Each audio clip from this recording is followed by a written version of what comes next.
2 days after Mahinda Rajapaksa resigned as Sri Lanka's Prime Minister, his brother, President Gotabaya Rajapaksa, on Wednesday promised to appoint a new Prime Minister in a bid to calm tensions after days of unrest. රටේ ආරක්ෂාව තහවුරු කිරීමට කටයුතු කරන අතරම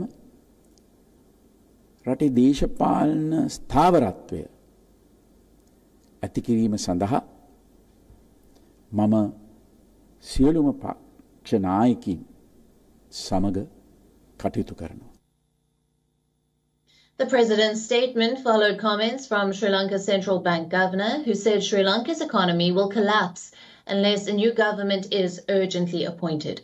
Gotabaya also vowed to empower the parliament, bringing back the 19th Amendment, and said that he was ready to abolish the executive presidency once the country stabilizes.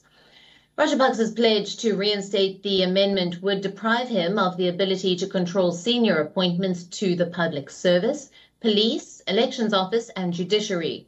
Leaders of the political parties are set to meet the Speaker of the country's parliament later today to discuss the ongoing situation. Meanwhile, Sri Lanka's opposition party, the SJB, are split over who will be the new Prime Minister.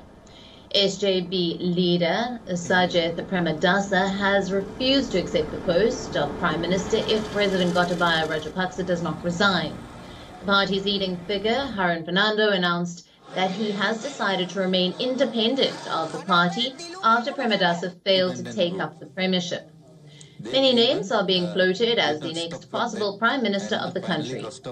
For example, SJB MP Sarath Fonseca and the United National Party leader Ranil Wickremesinghe, but both will have to prove that they have the support of at least 113 MPs.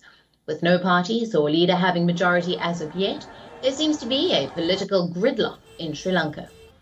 Thousands of security forces have been deployed to enforce the curfew, which will be reimposed from 2 in the afternoon and remain in place until Friday morning. Tanks were seen rolling down the streets of Colombo on Wednesday. Monday's violence represents a turning point in the country's ongoing economic crisis. Weeks of peaceful demonstrations turned ugly and forced Mahinda Rajapaksa to resign as Prime Minister. But his departure has done little to mollify the public anger.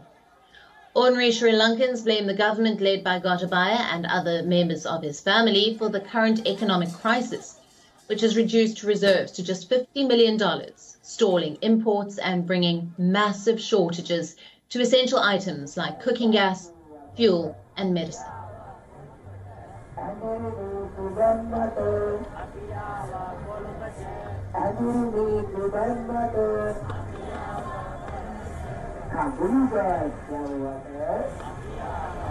And for more on this, our correspondent Dusunia Tora has sent us this report from Colombo.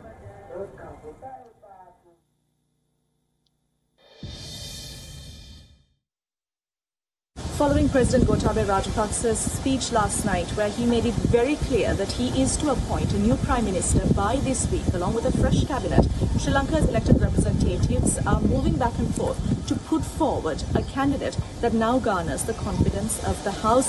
As of right now, no political party has come up with a candidate that will fill in this vacant position, provided that none of the parties have garnered the confidence of the majority in the parliament. Now, this comes at a time where Sri Lanka's political crisis is worsening just as much as its economic crisis, with the central bank governor of Sri Lanka stating that if political stability is not reinstated in the country at its earliest, that he himself will be stepping down from his role as central bank governor. Now, this is a startling remark, provided that the central bank governor is looked at one of the key and anchoring positions to secure Sri Lanka out of its worsening economic crisis. Stay with WION as we bring you the very latest developments from here in Sri Lanka. Reporting from Colombo, I'm Dasmia Thauda.